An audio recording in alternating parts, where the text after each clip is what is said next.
선배 요새 그 트럼프 관련해서 스타게이트 이런 거 나오던데 그 영화 아니에요? 막 피라미드 날아다니고 막 그거? 아, 그 세대 사람이에요?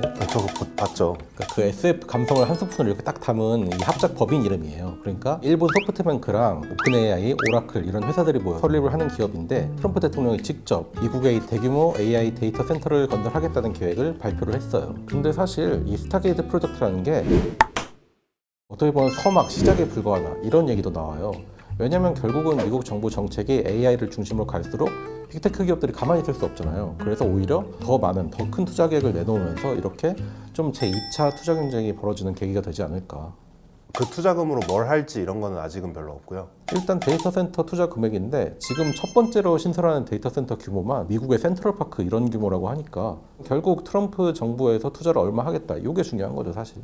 각각 회사들이 어떤 역할을 하는 거예요? 이제 오픈AI는 챗 GPT 서비스가 데이터 센터를 통해서 이렇게 발전을 할 수 있다 이런 걸 보여줘야 될 거고, 오라클 같은 경우에는 이제 좀 클라우드 쪽에서 고객사를 많이 확보하고 있다 보니까 이 분야에서 경쟁력을 좀 증명해야 될 거고, 그리고 이 소프트뱅크 같은 경우는 코로나 때 투자했던 플랫폼 기업들이 망하는 경우가 많으면서 손해를 엄청 봤잖아요. 뭐 위워크 이런 데도 그렇고. 그러다 보니까 아무래도 좀 플랫폼을 넘어서 다음 투자 대상을 엄청 열심히 찾고 있던 중에 마침 AI에서 딱 기회를 보고 또 트럼프 정부가 출범하면서 AI를 중점에 두고 하다 보니까 자기들이 참여해서 이런 걸 좀 주도권을 갖겠다 이런 목표를 두고 있는 거죠. 우리가 트럼프 하면은 사실 테슬라잖아요. 일론 머스크고. 근데 왜 이런, 특히 심지어 일본 소프트뱅크 같은 기업들이 왜 여기에 참가하게 된 거죠? 트럼프랑 뭐 관계가 있나요? 그러니까 오픈AI의 샘 올트먼, 그 오라클의 레리 엘리엇, 그리고 소프트뱅크의 손정희, 마사요시 손 이런 사람들이 다들 트럼프랑 어느 정도 관계가 있거나 좀 이번 정부에서 많이 가까워지려고 노력하는 사람들이에요. 그러다 보니까 트럼프가 딱 취임을 하자마자 우리가 힘을 합쳐서 이 정도로 어마어마한 투자를 벌일 겁니다 라고 해서 어떻게 보면 체면을 딱 이렇게 세워주면서 좀 최측근의 역할을 노리는 거죠. 그럼 머스크 삐지겠는데요? 안 그래도 머스크가 이 발표가 딱 나오자마자 자기 트위터에다가 쟤들 돈이 없는데? 이런 내용을 딱 올렸어요. 이게 되게 어떻게 보면 유치한데 결국은 이게 좀 트럼프의 최측근 오른편 자리를 차지하려는 신경전으로 볼 수 있지 않나. 또 수혜주 얘기 안 나올 수 없잖아요. 수혜주는 어디가 있을까요? 그냥 뭐 가장 단순하게 생각하면은 AI 데이터 센터에 반드시 쓰이는 거 엔비디아 GPU잖아요. 결국 그래서 엔비디아가 수혜를 볼 거고, 자연히 그거를 독점적으로 생산하는 대만 TSMC, 뭐 거기에다 뭐 HBM 같은 거 공급하는 한국 메모리 업체들 SK하이닉스, 삼성전자 이렇게 계속 쭉 나오겠죠. 반도체주에 몰빵해라 이렇게 알아들어도 되나요? 그런데 지금 반도체주는 많이 오른 것도 있지만 사실 AI 데이터 센터에 반도체보다 많이 쓰이는 게 뭐냐? 바로 전기예요. 이 AI 데이터 센터를 지을 때 어마어마한 에너지, 전력이 필요하잖아요. 근데 전력은 관련된 인프라도 엄청나게 깔고 뭐 발전소부터 짓고 이래야 되는 분야다 보니까 아무래도 좀 에너지나 유틸리티주 쪽에서 기회가 좀 많이 있지 않을까 싶어요. 결국 이 인프라라는 건데 트럼프가 이렇게 인프라에 집중하는 이유가 따로 있을까요? 중국이랑 미국이 이제 트럼프 정부 출범을 딱 계기로 이젠 경쟁에서 전쟁의 시대로 딱 넘어오잖아요.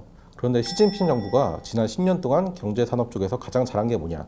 인프라를 엄청나게 깐 거예요. 사실 재생에너지 같은 것도 그렇고 핵발전, 원자력 발전 이쪽도 중국이 엄청나게 깔았는데 이런 인프라 같은 측면에서 중국이 엄청나게 지금 앞서나가고 있어요. 그래서 지금 뭐 AI 이런 데서도 좀 속도를 내고 있는 거고, 그래서 트럼프 쪽에서 이건 진짜 인프라부터 완전히 재정비해서 처음부터 들어가지 않으면 중국이랑 경쟁에선 앞으로는 이길 수 없을 수도 있겠다 이런 위기감이 좀 반영된 거라고 볼 수 있죠.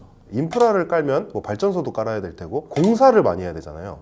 그런데 사용되는 인력 이런 것들도 트럼프가 좀 그 외부 효과로 보고 들어간 걸까요? 그렇죠. 아무래도 이게 옛날에 뉴딜이랑 딱 비슷한 그런 거로 볼 수 있겠죠. 그럼 이 인프라 중시한다는 이 전략이 리스크로 작용할 가능성은 없나요? 최근에 딥시크 사태가 딱 보여준 건데 이게 진짜 어마어마한 돈을 들여서 이렇게 인프라 데이터 센터를 깔고 이렇게 해도 그만큼의 효과가 안 나올 수 있다. 오히려 진짜 딥시크처럼 뭐 여러 가지 논란이 있지만 큰 돈을 들이지 않고 한 것도 충분한 경쟁을 낼 수 있다. 이런 얘기가 나오면서 진짜 이렇게까지 AI에 투자를 많이 하는 게 맞냐라는 회의론도 나오고 있는 상황이에요.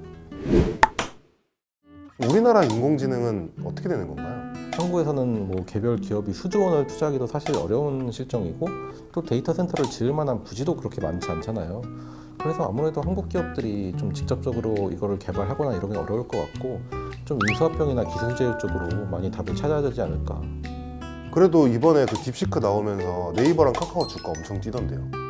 국장은 역시 이해할 수가 없어요. 그러니까 선배도 그 왜 뛰었는지 모르겠다는 거죠. 그러니까요.